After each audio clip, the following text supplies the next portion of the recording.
Testing 1, 2, 3.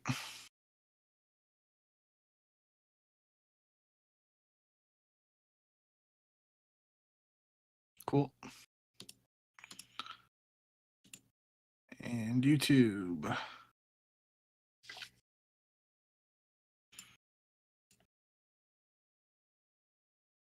Yep. All right. 164. Yep.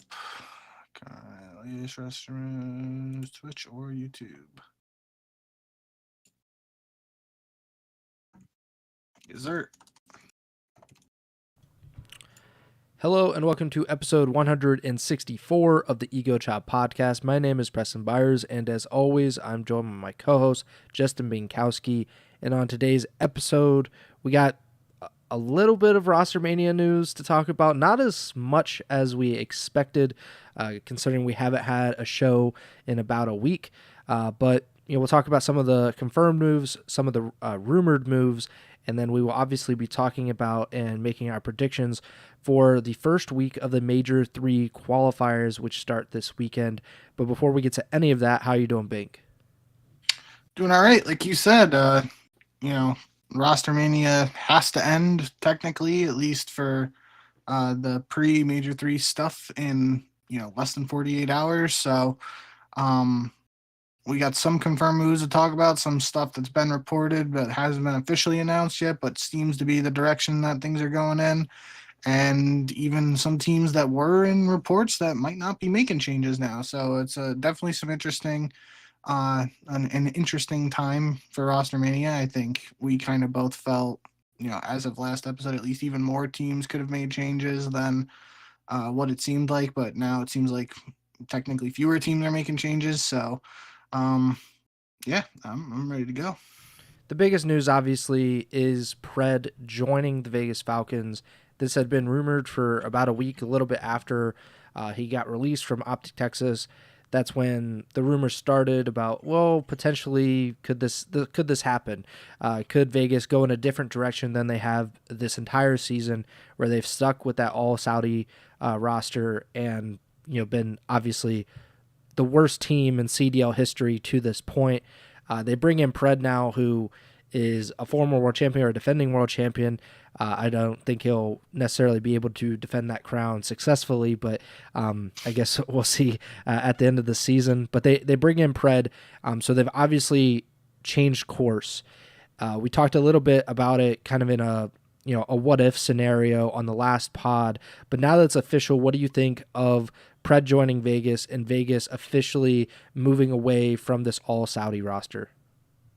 Yeah, I really like the PRED acquisition. I mean, as ironic as my next statement is going to be, it kind of reminds me of the way Nadeshot described acquiring Hook when Hook became available in Cold War and LA Thieves grabbed him. And obviously that didn't work out too well for LA Thieves at that time, but Nadeshot's like tweet or whatever it was he said along the lines was like, when someone of Hook's caliber becomes available in mid-season, like you gotta take the chance and snatch him up. And I feel like that's kind of what this situation is for PRED right now. Like, this is literally, I mean, regardless of what has happened this year so far in the Major 2 qualifiers, most notably for him, he's still individually one of the best SMG players in the world.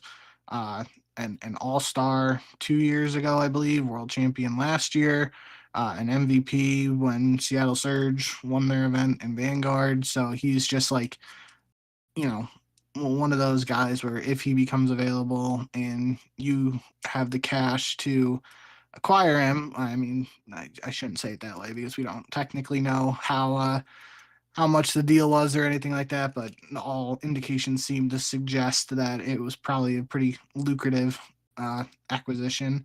Nonetheless, it's just when PRED becomes available, basically, if you have the funds to acquire him, you're willing to do it, that's a move that any organization should look to make. And I think this definitely comes at an interesting time for Vegas because, kind of like you alluded to, they are, unless they go 10-0 in their 10 qualifier matches and win Major 3 and 4, it's going to be very, very difficult for them to qualify for champs. They do have EWC, so that it is there are multiple events left for them, even if they don't make it to champs. But at the end of the day, I view this as like kind of what I've been talking about when we were talking about the Saudi project and whether Vegas would continue to uh, roll out that roster or not, was like what we've seen the Falcons organization do in other esports is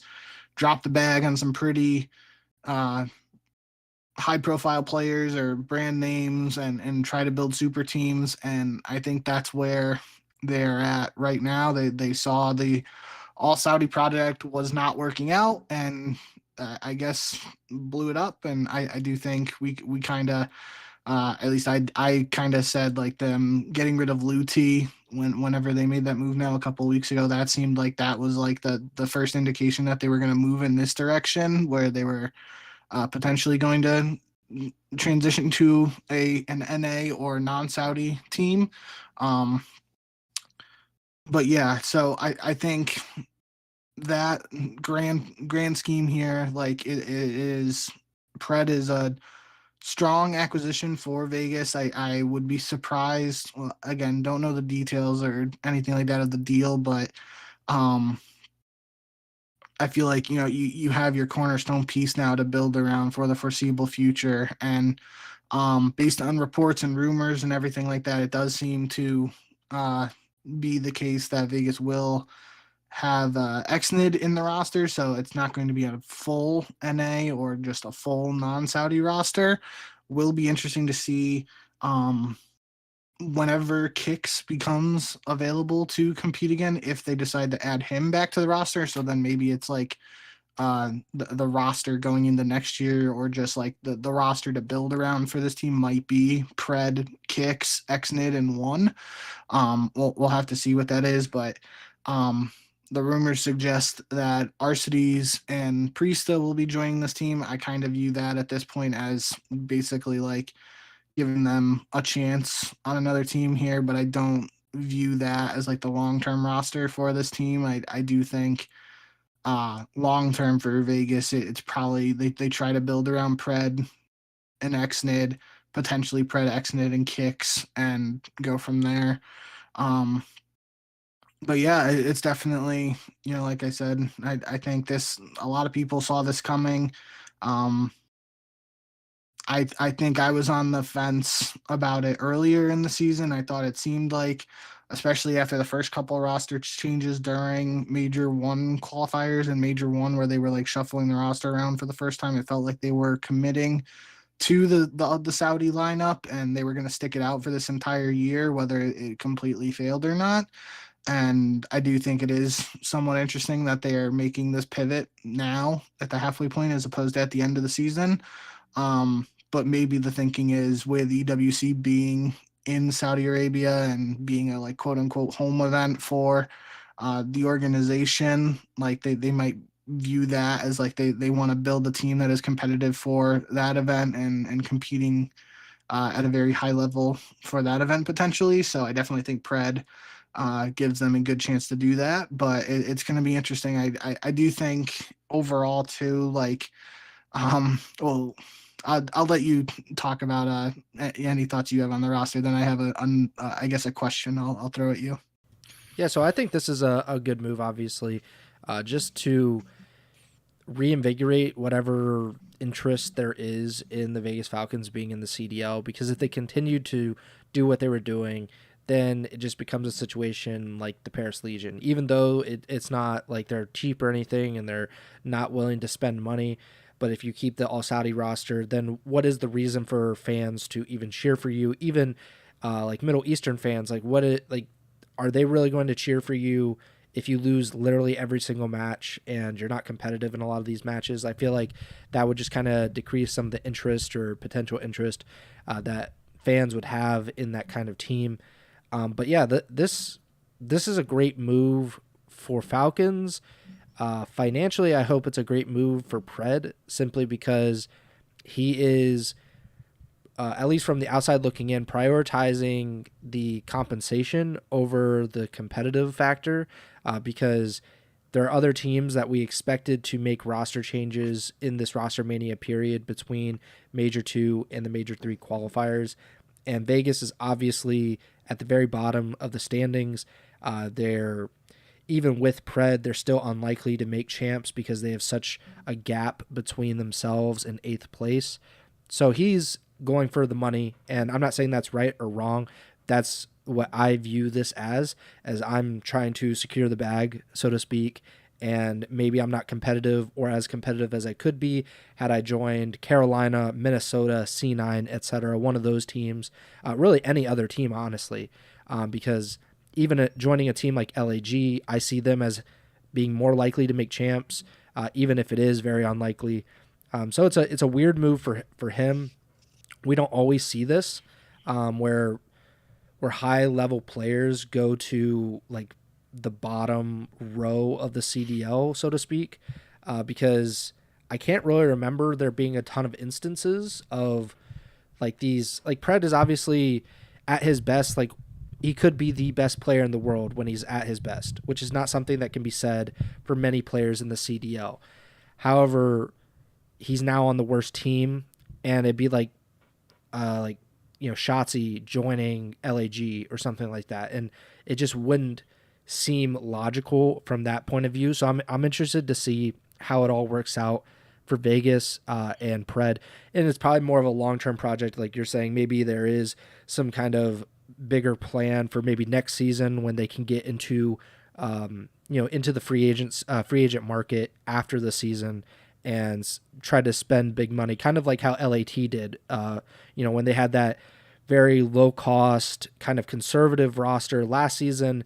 And then they spent really big in the off season to make this all-star roster that is competing for major championships and is one of the best teams in the world. So we'll see what happens long-term on that. But from the Falcons perspective, this is not anything new. Like you said, they have spent really big in other esports. I don't follow them super closely, so I can't really speak specifically to a lot of their moves, but I do know in Counter-Strike, that's where they've spent quite a bit of money. Nico, who's one of the best Counter-Strike players in the world, they reportedly spent $1 million to $1.2 million to buy him out from NIP, and this was not that long ago, I believe, or this was like the end of 2023. So I didn't even know he was on there. I thought he was on G2. Yeah. So I actually do think it was G2. It wasn't NIP. Okay. I was looking at something else. I was like, whoa, I missed that. But yeah, that was November 2023, and it was reported that they spent about $1 million to buy him out from that contract, and then gave him a 3-year deal. I don't think the terms were ever disclosed of that specific deal, but if you're going to pay $1 million to even get him on the team, then the deal was probably going to be pretty sizable as well. I know that they loaned they got Simple in a loan for a little bit.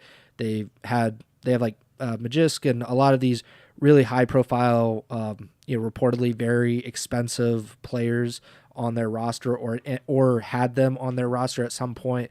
So it's something that the Falcons organization is willing to do, and that's spend.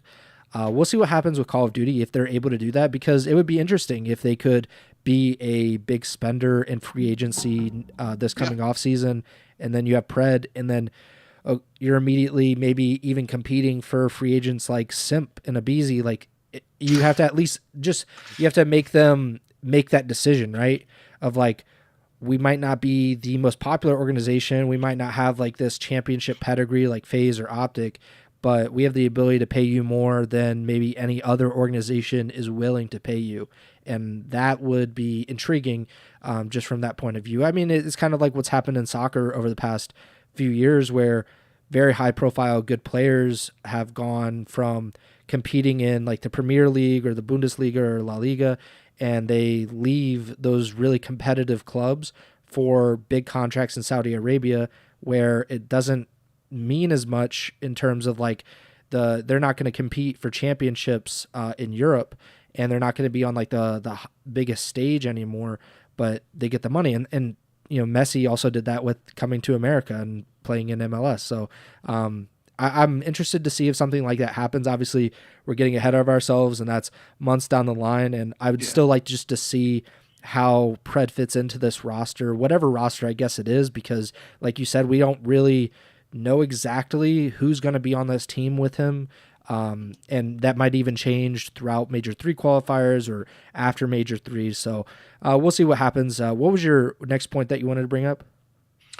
Just like I think at least the way I view it now is like as of this PRED roster coming to fruition for Major 3, I think we have to like separate Vegas's season because Yeah. it it inevitably feels much more likely that Vegas will win a hard point with PRED. I mean, there's just like a strong chance that he could just even take over a map and win one himself, even though that wasn't the case recently with OpTic. So I mean, I guess it's possible they still don't win a hard point or a series, but I feel like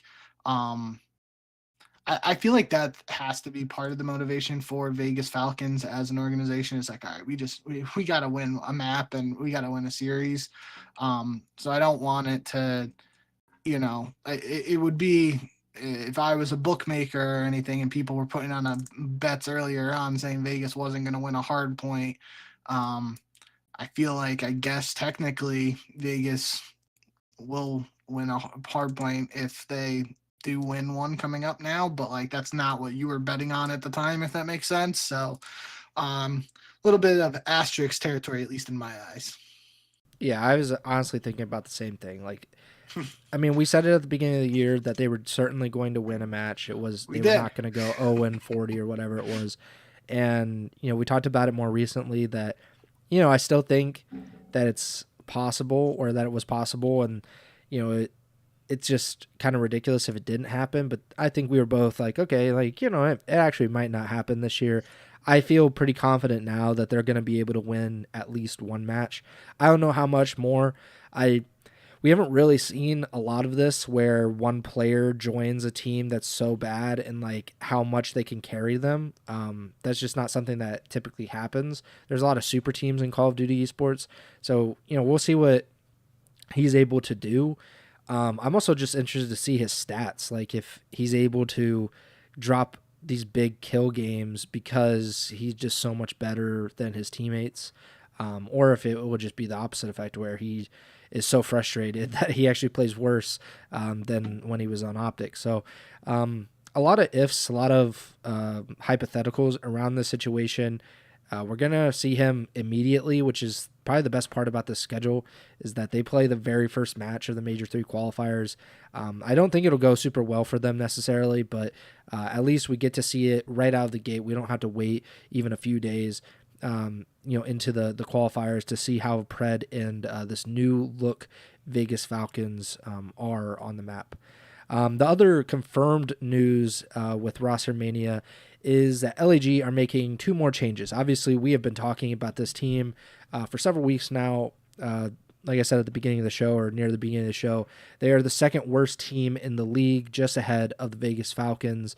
And I criticized, I think on the last episode, if not the episode before that, but I criticized their strategy with some of these roster moves, in particular, only making one move, bringing in Lunars, and then making another move after that, and bringing back Priesta, benching Skies in the process. I thought that was all kind of silly. It was real clunky, and it didn't really put Lunars, a rookie who had never played in the CDL before, a younger player, they put him in a bad situation, or if you want to be more generous, did not put him in the best situation. And I think they're trying to rectify that now, which I'm interested to see how it works out for them. So these latest moves, I should say, this happened earlier today, confirmed. LAG is bringing in Fellow and Ojani to their roster. Fellow is the best move here, I think, for this team in particular. I've made it clear how I feel about former CDL players coming back in to the league and how that doesn't necessarily work out a lot of times.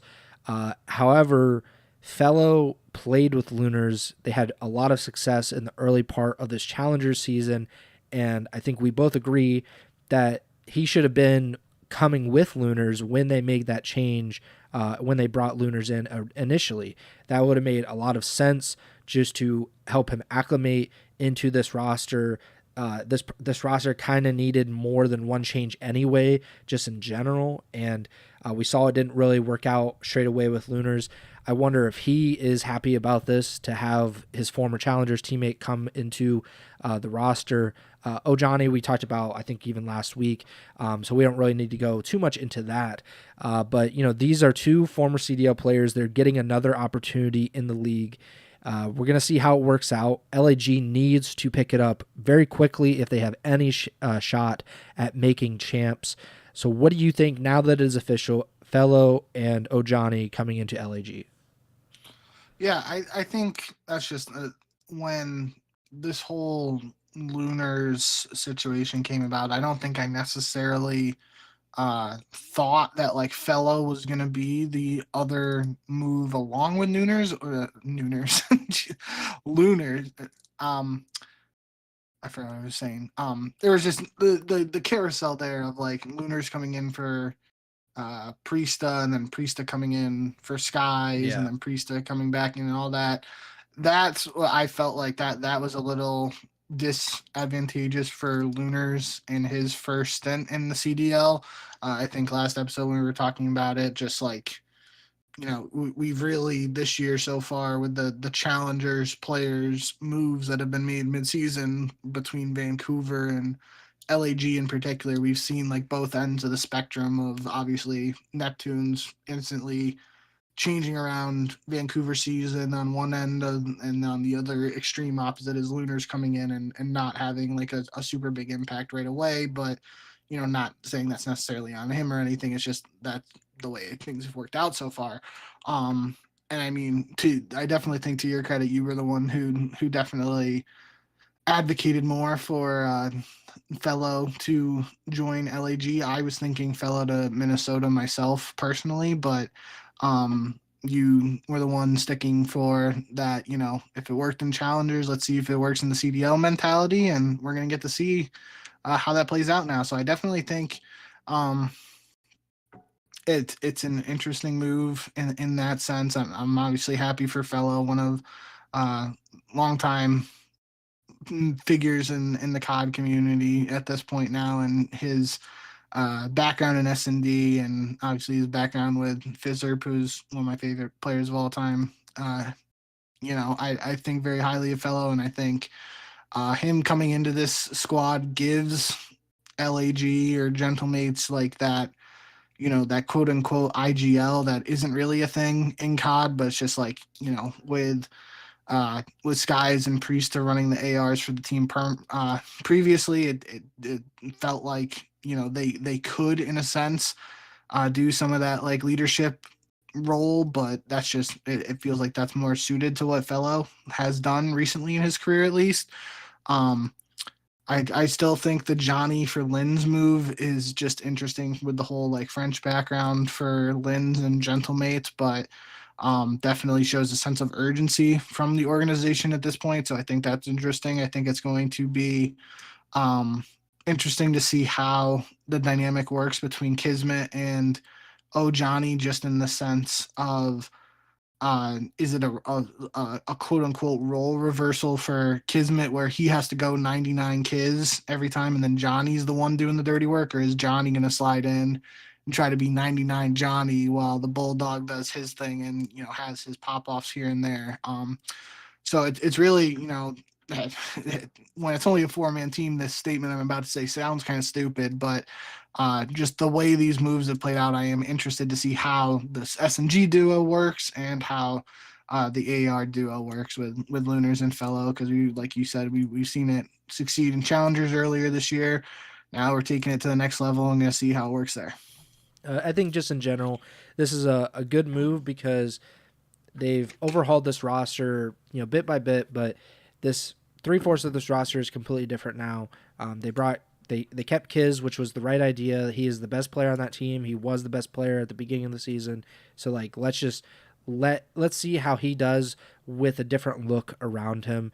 So that's a good idea. One thing I wanted to bring up, and I I don't know if this is true, but it feels like that fellow has been on the most CDL teams of all time, because this is his 5th CDL team, because he debuted with the Dallas Empire. He was on the Paris Legion. Then he went to the Florida Mutineers, Carolina Royal Ravens last season, and now he's with LAG. I can't think of another player that would have had that many teams on their resume. TJ and Slasher. Yeah, that's who I thought of too. You gotta think like they were on OGLA, so they get they get one that's not in the league anymore, kind of like fellow getting Dallas Empire. TJ's been on OGLA, Thieves, Boston, Carolina, Legion, so that's 5 there. I guess if you count Vegas Legion and Paris Legion as 2, some people might have, some more teams too. So I think 5 is definitely a good number. I don't know if there's anyone actually at 6. Yeah, so so TJ's at 5. I don't know, Clay's probably close because he was on Clay Carolina. Play for Paris? No, he was a Vegas guy. He was Vegas, okay. But yeah, like I just thought that was weird, and obviously Velo's career has been a lot different because he hasn't really gotten like a prolonged period in the CDL. It feels like at most it's like 1 season, then he has to go to challengers, kind of work his way back up, which is interesting that he's been able to do this. Like I know like he's a very well-liked guy. I don't know if that has anything to do with it, but like he's also just been really good in challengers, which is like it just feels weird that he hasn't gotten like this long extended push in challengers. But I mean, maybe it's just a credit to wrong place, wrong time, and the ability to kind of pick himself back up every time that he isn't part of a team's plans. But I just wanted to bring that obviously because it was a little weird. But yeah, this is a big move for LAG. Like I said, they're going to have to compete really quick, try to find some kind of groove, even if they're probably not going to be what Vancouver has turned out to be with Neptune. I think that's unrealistic to expect that really of any team making a midseason roster change. But if they could even have half of that, if they could start getting into the winners bracket of these majors, start winning, maybe just getting a few points here and there in the qualifiers, like getting 3 wins in the qualifiers consistently would go a long way. Getting maybe just even a win at a major, again, goes a long way, especially when you're talking about at the bottom of the CDL standings and who might be able to kind of fall down the standings, and maybe LAG could leapfrog them. But we'll see. They play their first match on Saturday. Will not be an easy match by any means, so it's going to be a tough one. That is it for the confirmed part of the roster news. Obviously, we talked about last week, Hook signing with OpTic again, replacing PRED, Super coming into the roster for the Miami Heretics. Other stuff, and I think you already mentioned RC's and Priesta potentially coming to Vegas, if I'm not mistaken. But Kenny, that is the shoe that hasn't dropped yet. It felt like at one point that Kenny was going to join the Carolina Royal Ravens, reunite with TJ and Slasher, former teammates of his. Now it seems like he is leaning toward the Minnesota Rocker, who obviously are kind of looking for this change that's going to boost them up the standings. A team that we had high hopes for, and you can see the potential of some of these players, but it hasn't clicked more recently. They had a pretty good first quarter of the season, but these last 5-6 weeks have been really rough for the Rocker, and they're looking for something. So what do you think Kenny would move the needle for Minnesota? This would obviously kind of give them that veteran presence that we had talked about at the beginning of the season that they were lacking. Yeah, that's where my head's at. I mean, I think it was maybe reported last week that it was Arcides was being looked at. Yeah. By Minnesota, and then I think Ronnie Intel may have reported that Fellow was being looked at, and I think that came after the first report of Arcides to Vegas potentially. It's all kind of jumbled up in my head here now, but nonetheless, I do think, I mean, no matter what the case is for Minnesota, just those 3 names being associated, Arcides, Fellow, and Kenny. It seems pretty obvious to me that's what this camp is looking for, is somebody to come in and be a leader for this team. And they have the talent. I've talked about it numerous times on the podcast. Gio, Nero, and Estriel in particular has really shined this year, in my opinion.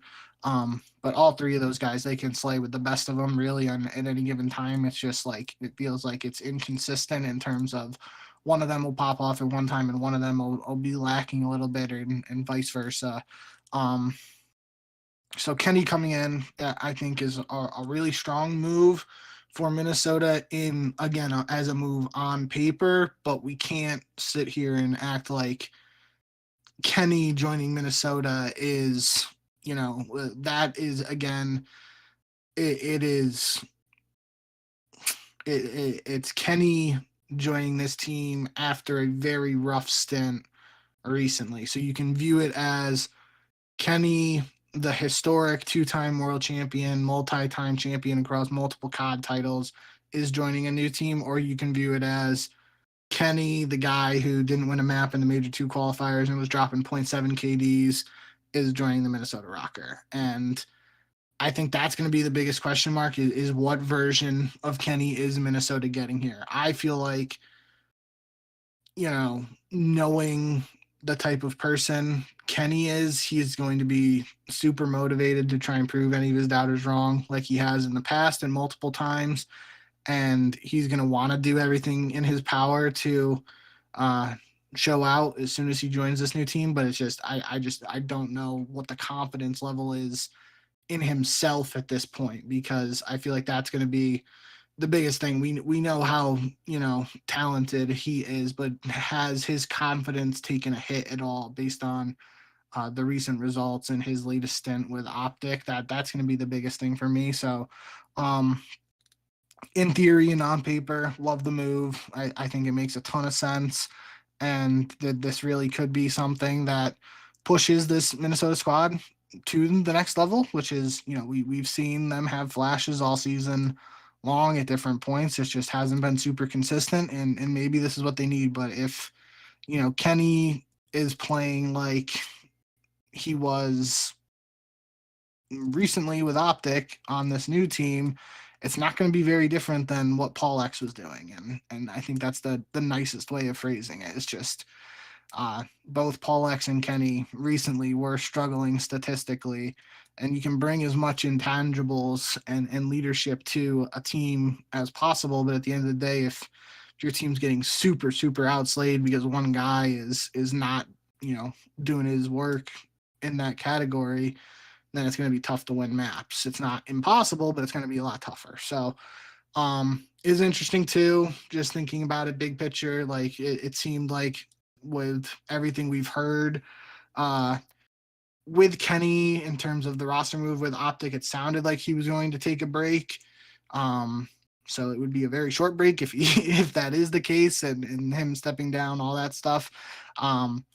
But if this move does happen, I think, again, in theory, on paper, makes a ton of sense. We just have to see what version of Kenny Minnesota is getting. It just feels unrealistic to expect Kenny to be much different than he was with OpTic. Like, just with this little of time in between the last time we saw him, if there was some kind of break, maybe you could convince yourself, okay, like maybe he just needed a recharge or something. At this point, though, it's been, 3 weeks since he's last played a CDL match. Like, what we saw of Kenny in OpTic is, I think, in general, what we're going to see if he does join Minnesota. That's probably what we're going to see with the Rocker. His stats were horrific. He had the 4th worst KD in the entire CDL. 2 of those players were Vegas Falcons players. The other is Super, who's played like 7 maps or something like that total. So we'll see if he's able to kind of boost those stats. Paul X had a similar KD. If you look at like the breaking point rating, which takes in more into account than just KD, Kenny was 10th worst in that stat. Paul X was 9th worst. So there's not, if you're looking at statistics, and of course that's not how, this move is not just statistics based, not just in skill based. This is intangibles based too, something that you mentioned, basically like this leadership, veteran experience could be helpful for this relatively young team. But I it's really hard to convince yourself that Minnesota is making a big splash and that this is going to turn around their season, or that Kenny is going to turn around his own season with this move. We will see. We're probably being overly pessimistic or negative, but that's just kind of how we see it. Like, it's going to be, he's going to have to prove it. Like, it's not just going to be, okay, Kenny's joined this team, they're going to be so much better.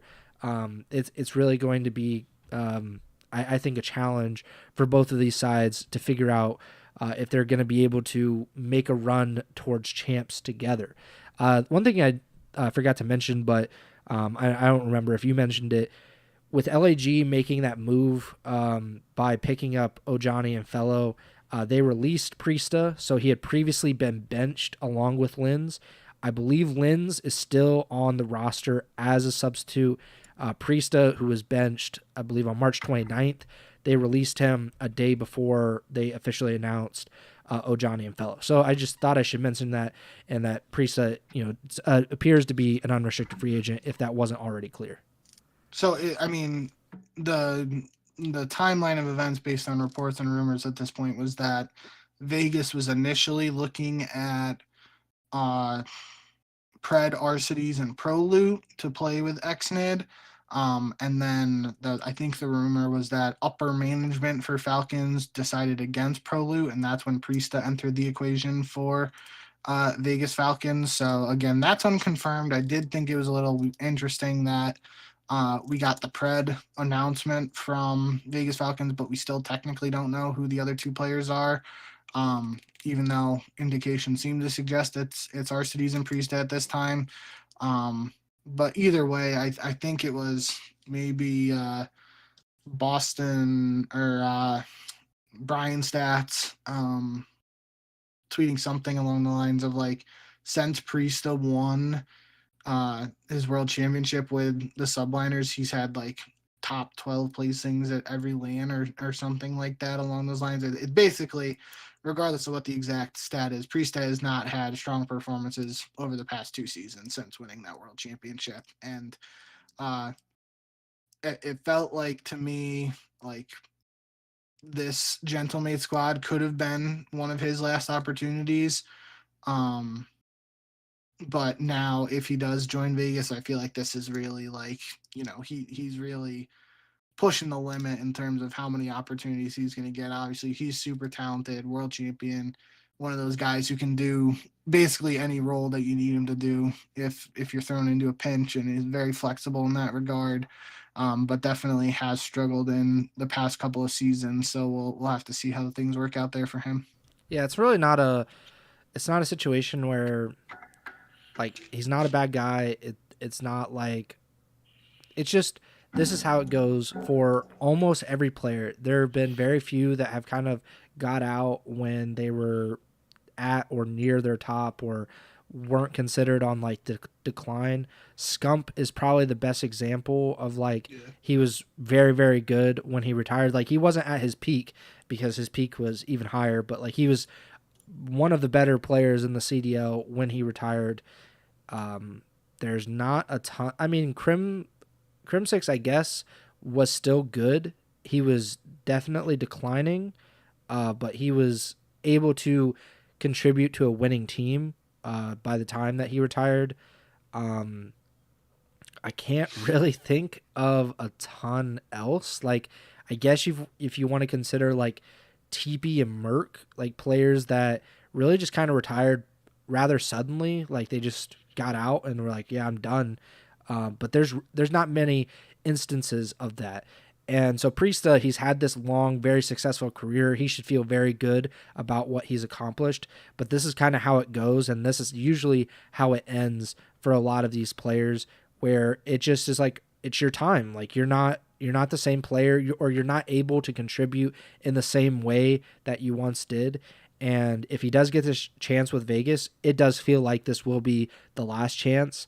because he's also one of those players that's been on numerous CDL rosters as well. He's been on Minnesota. He's been on what was the New York Subliners, obviously LAG this season. I believe he was on Boston as well. Boston, And Phase.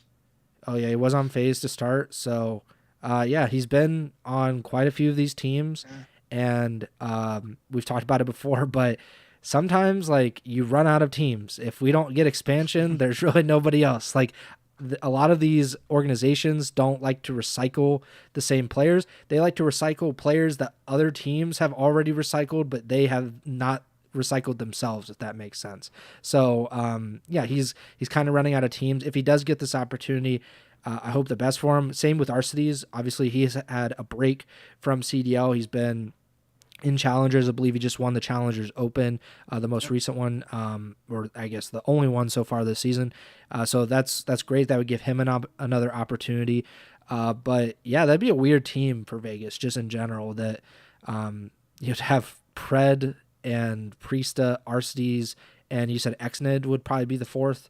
That just is that's peculiar, I guess. So we'll see what happens. We don't even know if that'll end up being the case, because obviously they play tomorrow, or not tomorrow. They play Friday, and well, when you listen to this podcast, they play tomorrow, and they haven't announced this roster. That being said, some of these teams have not announced their roster, and I think that's weird too, because we thought, okay, Carolina is going to make this change. It seemed like it was heading toward Vivid being dropped or benched or whatever. Kenny's coming to this roster. Now it looks like Kenny's going to Minnesota. Does that mean Carolina's staying the same? Of course, they are a top 4 team, top 5 team. They should feel very good about where they are, especially compared to where we expected them to be at the beginning of the season. And now, like, Vivid's like, guys, like, are you dropping me, or am I staying here? Like, should I be playing these matches? What's the deal? I think that's really weird. That puts him in a bad position. Obviously, he has not had a great season, but he's been able to contribute to the team and been able to help them become a top 5 team very solidly, and win a lot of matches so far this year. But that is a bad place to be in for him. I think C9 not making a change is interesting too. Like, maybe they feel good about more recently what their results were, but it just seems like they're currently in 9th place. So if season ended today, they wouldn't make champs. They would be the only team in the bottom 5 not to make a change in these last 2 weeks, because Boston hasn't made a change, but everybody else in the top or in the bottom 7 has made a change other than that. So, but yeah, I think that kind of wraps up our roster mania. I don't know if you have any lasting thoughts before we kind of move on to the next part of the show. Yeah, I just think the Carolina situation is interesting to me. The fact that it was at least reported early on that Kenny was going to be the move, and then potentially there was like financial issues that, caused that to fall through. To me, after thinking about it a little bit, like, I said with Minnesota, like them potentially targeting Arcides, Fellow, and Kenny, like that made sense for them in terms of like team structure and everything, trying to get more leadership for those other 3 players.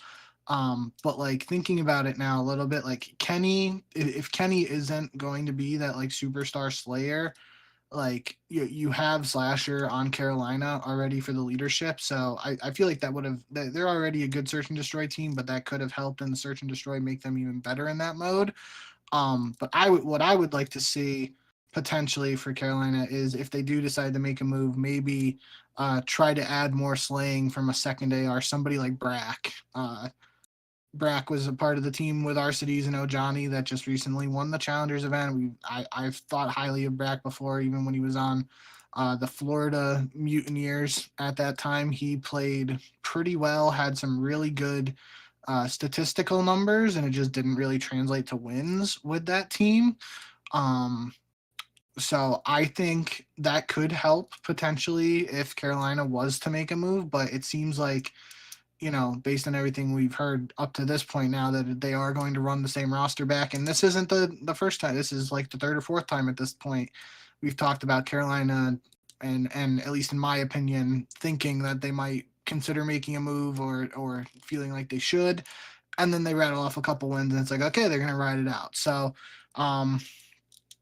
it seems like they're gonna stick with this squad. I do think big picture for Carolina is just I think I said this last episode, but like unlocking Gwyn on LAN and finding what they got to do to translate his success online to LAN is the next step for this squad. So maybe they think that this roster they're gonna figure that out better, and maybe it's a chemistry thing that'll help take them to the next level. I don't really know, but I do feel like at least the way you worded it in terms of like bottom teams that haven't made a change yet.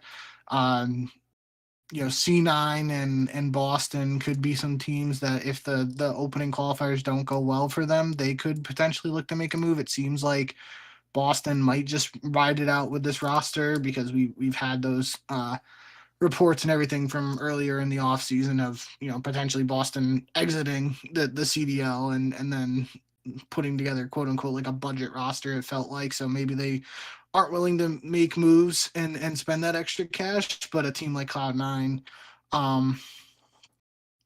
feels weird, but this is really like Cloud9's first full season back in the CDL, and they're just a couple months removed at this point from having a guy like Hydra on the team, and they were willing to make a move to accommodate him in that regard, and that seems to be how C9 Jack operates across league and all of C9's other titles. So I do think C9 could be a team that makes a move if somebody becomes available, and that's why part of the reason why I thought PRED was an interesting option for Cloud9. But since that's out of the picture, I do think if Carolina struggles in these qualifiers, they could most likely be the most likely team to make a move if they struggle in these qualifiers. Probably Carolina, and then I would say C9 after them, and then maybe Boston if they actually are willing to make a move. Yeah, Carolina definitely seems like the team most likely right now because they've, kind of floated it out there privately, reportedly, whatever. But it seems like they have thought about it. C9, it doesn't seem like it's gotten to that point yet. But if they struggle, then they have to kind of make a move because they've given this team a lot of time to figure it out, and they've started to figure it out. If we're looking at the most recent results, they are certainly better than they were. I mean, they were horrific basically in the Major 1 split or whatever you want to call it, and they're looking better, but they're still in 9th, so they're going to have to really pick it up. And probably if they're not at least like in 7th by the end of like these qualifiers or after Major 3, it would be pretty shocking if they did not make a change at that point. And I don't know like if they have any problems like getting players, because I don't know if they have to be in LA if they pick up someone mid-season, or if that's like they'll make an exception. I'm not sure exactly what the deal is there. Obviously, we talked about that situation for a while, but I don't know if that applies to mid-season pickups. If someone has to move mid-season to go to LA, I don't know if that's prohibiting in any way, but we'll see what happens with C9 and a lot of these other teams. Bink and I were talking about it before the show, but we're expecting a bunch of rosters to get formally announced the day that this show goes up, or a day after, because that's how CDL teams very, very stupidly and selfishly operate. But that about does it for ROSTERMANIA. We will kind of clean up anything on the back end on Sunday. If something got announced, if Kenny signs back with OpTic, I don't know what could actually happen in the next few days, but we'll talk about it at that point. So let's get into these predictions for the Major 3 Week 1 qualifiers. I believe you said that these qualifiers are shorter than the Major 1 and Major 2 qualifiers. 5 matches. Yeah, so previously in the Major 1 and Major 2 qualifiers, there were 7 matches per team because there was a minor in between. So there was a lot of CDL points at stake. You get, I believe, 10 points for each win in the qualifiers, and then the top 4 teams, if I'm not mistaken, at the minors would get points as well. There's not that many points up for grabs here in the Major 3 and then in the Major 4 qualifiers. So the majors will be the biggest time to get points. You can only play 5 matches, meaning you can only get 50 points in these qualifiers. So these matches are going to mean quite a bit. And I do love qualifiers as we get toward the end of the season, because you can see the light at the end of the tunnel, and you can see where these teams actually might slot into for champs, and who is actually competing with who. We're not to that point yet, but I think we're getting to that point, and these matches grow in importance with each passing week. But we're going to get into the week one qualifiers here on Friday, April 4th. Like I mentioned near the beginning of the show, the Vegas Falcons will debut their new roster, whatever it may be, I guess, against the Vancouver Surge, who have been one of the best teams in the league over the past 6 weeks. Of course, I'm going to go with Vancouver, but this is a very intriguing matchup because of Vegas. Yeah, will be interesting to see what the Vegas roster looks like and how they perform, but Vancouver coming off a really strong Major 2 qualifier and Major 2 run, so I can't pick against them right now against Vegas when I don't even technically know what the roster is, so give me Vancouver. Yeah, especially because Vancouver's also very good in hardpoint. That's like their go-to. If they were to lose or anything to Vegas, that would be a stunner. Minnesota versus OpTic. So if Kenny is to sign with Minnesota and make his debut to begin the Major 3 qualifiers, it would be immediately against his former team and his former World Championship teammates, at least 2 of them, because obviously PRED is now on Vegas. But, I mean, I want this to happen so bad. I really need Kenny to sign with Minnesota, even if he just played this one match. I just need to see this one match. Bless you. I'm gonna go with OpTic. I do not believe in this team yet. I think they obviously have a good chance. Like, the talent is still there. That they could certainly be better than what they are now. And people have been saying they're looking better in scrims. I don't really care one way or the other. I'm going to go with OpTic because Minnesota has also been very unconvincing recently, and I have no idea what they're even going to look like with whatever their roster is. So we saw at Major 2, OpTic 3-0'd. I think it was a 3-0. OpTic beat Minnesota in loser bracket round 1 of Major 1. Obviously, It's going to be different rosters this time around, so that doesn't mean much. But end of the day, I am really excited for this match if Kenny does join Minnesota. There was a clip of like Scump saying it on stream, but he was basically like, man, if you imagine Kenny beating OpTic in his first match after leaving OpTic, like how the community would react and all that. And I am here for it. I think it would be freaking amazing, and it would just be I'm thinking of like the SpongeBob meme of like they're in the brain or whatever, and all the cabinets and stuff are on fire, and the SpongeBobs are running around and whatnot. Like, it's just pure chaos. So I'm gonna pick Minnesota here purely, based on revenge match narrative. I do think, based on the limited scrims I've watched of OpTic streaming them over the last couple days, the new OpTic team has looked a little better. So I do think OpTic is probably favored in this match technically, but I'll take Minnesota here for the storylines. Yeah, I would imagine that they're favored, but I can't imagine it being by very much. Atlanta versus Toronto, the last match on Friday. Obviously going to go with Atlanta FaZe. Yeah, we'll take FaZe 2. Saturday, April 5th, Vegas starting out the day as well against the Miami Heretics. I'm going to go with Miami. There's no reason to pick the Vegas Falcons. I mean, maybe if they look really, really good against Vancouver, I'll be like, man, I regret not picking them against the Heretics, but I think we got to slow our roll a little bit. Not even, I mean, I'm going to pick Miami too, but this is definitely like a more winnable match, in my opinion. It's even Miami making the change for Super coming in for Lucky, so it's going to be a fresh roster for Miami. At the end of the day, I just think they probably have a little bit more advantage just because we technically don't know the Vegas roster, and just more of the Miami players have played together recently than this Vegas team. Hopefully I said that correctly. I'm kind of losing my mind here.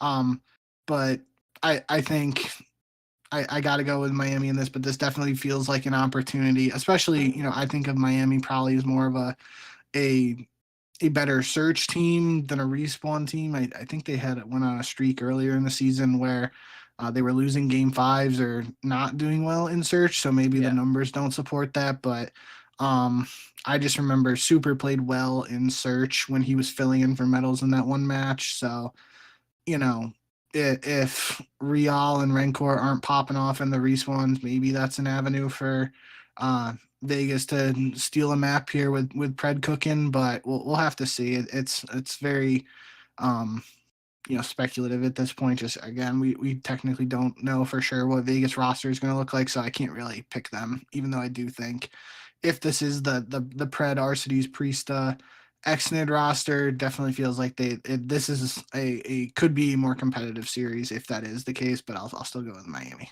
It says a lot about Pred just in general that he can kind of change some of the optics around it, lack of a better term. But like the hope of this team seems a lot higher. Even if it is just him and 3 Saudi players, I still think like, granted, Miami is a much more beatable opponent than most in the league.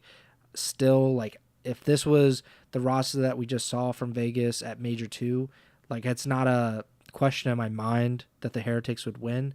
Now that Pred is on the roster, it feels like, okay, maybe there is like some slim chance that Vegas can pull that off. And I think that says a lot about how good he is as an individual player. Next up, LAG versus Carolina. Of course, LAG going to debut their new roster in this one. I'm going to go with the Royal Ravens. Obviously, they're just a much better team in general. But I guess we'll see if LAG can kind of change course or change the direction of how their season has went with this new roster. You said who are you going with? Carolina. Okay, yeah. I'm going with Carolina too. I do think it is interesting. This is Fellows' first match against Carolina, the team he was on last year, and 2 of his former teammates most recently in the CDL with Gwen and TJ. So I do think, the whole conversation around search and destroy in this match in particular, I feel like Gentlemates should be a little bit better with Fellow in S&D, and it's going to be like, maybe not for this game in particular, but Fellow should know at least a little bit of the tendencies of Gwen and TJ just because he played with them a little recently. So could be an interesting wrinkle in this match. I still think I got to go with Carolina here, though. C9 versus OpTic up next. I'm going to go with C9, but I mean, if OpTic looks very good against Minnesota, then that's going to be an interesting one. I'm going to go with C9 too. I do think interesting tidbit was, I believe, the last time these teams played, at least online. I can't remember if they matched up on LAN, but maybe they did. I can't really remember. No, they didn't at Major 1, and did they just lose at Major 2 to... who eliminated OpTic from Major 2? That would be Toronto. Okay, so no, I don't think they played. I think the only time they played was earlier in the season when there was the online cheese and OpTic smoked C9. That's what I was getting That's at. From what I'm saying, yes. Okay, so that is an interesting wrinkle here. But I do think Cloud9, haven't really seen this team for OpTic play in an official capacity outside of the stream scrims. Cloud9 has seemingly been improving a little bit in, the Major 2 cycle. So I'll go with C9. I don't love the pick, but until I, get more a taste of what OpTic's going to bring to the table here with this new roster and official matches, I'll take C9 here. Final match of Saturday, Toronto versus Boston. I love my boys, but I'm going with the Ultra. Yeah, gotta go with Toronto too. Sunday, April 6th, the last 3 matches of the first week of qualifiers. Minnesota versus Boston. I'll go with Boston here, but I mean, it's kind of a toss-up. I think there's really not a lot you can go on here. Yeah, I do.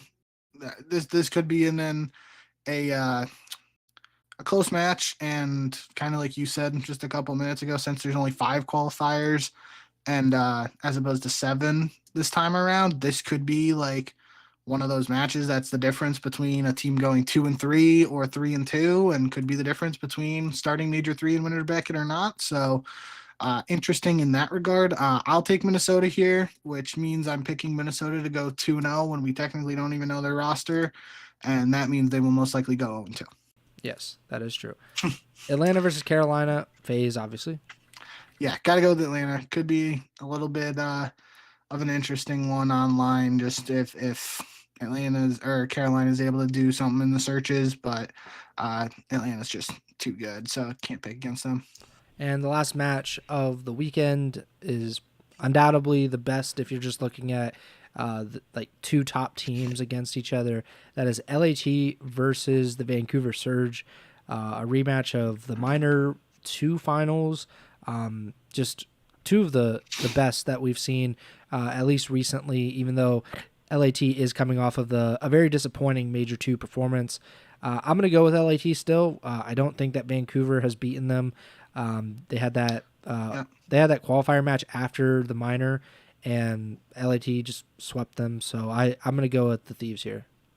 Yeah, you kind of took what I was going to say, but that's I'm taking Thieves too. I think Minor 2 finals was closer than the qualifying match we saw immediately after that. I was a little disappointed we didn't get to see this matchup on land. Like, it was set up to happen in the bracket. In the second round winners bracket, didn't happen because LA Thieves got upset with the first round curse that I am dubbing the first round curse as an extra or number 1 seed curse, I should say, at least for this year. And then loser bracket, we could have potentially saw it in loser bracket finals, but it didn't work out. Thieves got 4th. So, yeah, I think Thieves have just matched up better with them recently. Will be interesting to see. Should definitely, like you said, be a very competitive match, and I'm excited to see it for another time, just to see if anything's changed or how they match up. But I'll take Thieves. And that is our show. The pick'em so far this season. You are 96-46. I am 90-52. So we'll obviously keep that going as we get through the Major 3 qualifiers into Major 3. Like I said a little bit earlier, like we're getting to that point where it is getting a lot tighter, a lot more tense. These roster changes mean more. These matches, even the online qualifiers, mean so much more than they did even 3 weeks ago. So if you're not really tuning in regularly to the CDL, this is probably the time to start doing so you can kind of acclimate yourself with the teams and everything and kind of follow the journey over the next maybe 9 weeks or so. I don't know exactly when it'll be, but that sounds about right, 9 weeks. No, I mean, in general, like, just again, because of the lower number of qualifiers, we have a LAN event for the next 4 months, I believe, because end of April we have Major 3, end of May we got Major 4, end of June we have the champs, and then EWC I believe runs in July and August, but maybe I think the COD stuff got announced for July. So nonetheless, like we've been saying, like only 10, I mean technically 6 weeks of online matches left, and outside of that it's all LAN, and then the season's really over. So it's quickly coming to an end here, and it's going to stretch out, and there's going to be a lot to talk about inevitably, but it is definitely heating up in terms of making sure you have your ticket punch the champs if you're one of those teams that's not in a decent spot in that regard right now. Yeah, so Major 3 is in 3.5 weeks, and then I think that's right. Hold on, my math is not math, and it's in 3 weeks. Sorry. So yeah, Major 3 is in 3 weeks. Major 4 is in like 6. So there's really not much break. The biggest break that we'll have, it seems like, is between Major 4 and champs. But there will be a lot of things to talk about, I'm assuming, in that time. And, it's going to be kind of a sprint over the next 6 weeks for these teams to try to make champs. So, again, like if you're, not tuning in regularly, this is probably the time to do so. And you can also make sure that, you can follow us and You can listen to our podcast, and we'll keep you updated on whatever we're talking about. Make sure to like, subscribe, follow the podcast feed wherever you're listening or watching on. We're on Apple Podcasts, Spotify, Amazon Music, and YouTube, of course. You can subscribe to the YouTube. Just look up Ego Chall Podcast on YouTube. You can also follow us on Twitch, twitch.tv/Ego Chall Podcast. And you can also follow Bink on Twitch as well, JBink with 2 Ks. You can follow us on Twitter. He is at JBink with 2 Ks again. I'm at Preston Byers. The podcaster is at Ego Chall Podcast.